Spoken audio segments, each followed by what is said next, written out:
আলু জ্বালিয়ে স্যার আজকে আপনারা কি প্রোগ্রাম? আজকে বিশেষ করে সারা পৃথিবীর 9 অগাস্ট এটাকে আদিবাসী দিবস হিসেবে পালন করা হচ্ছে। আজকে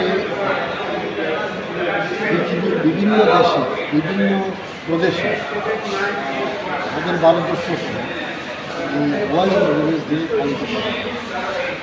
1994 সাল থেকে এটা আরম্ভ হয়েছে।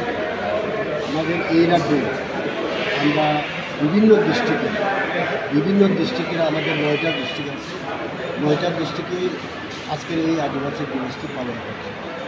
আজকের এই দিনের আদিবাসীর থিমটা হচ্ছে indigenous people right to self determination, a point way for food security and সোভারেনিটি।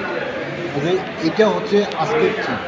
পৃথিবীর সমস্ত জায়গায় সমস্ত দেশে আজকে এই আদিবাসী দিবসটি পালন করা হচ্ছে। আমরা আমাদের তেলিয়ানা ডিস্ট্রিক্টে আমরা রামচন্দ্র জাতের একটা কমিউনিটি হয়ে আজকে এই আদিবাসী দিবসটি পালন করা হচ্ছে।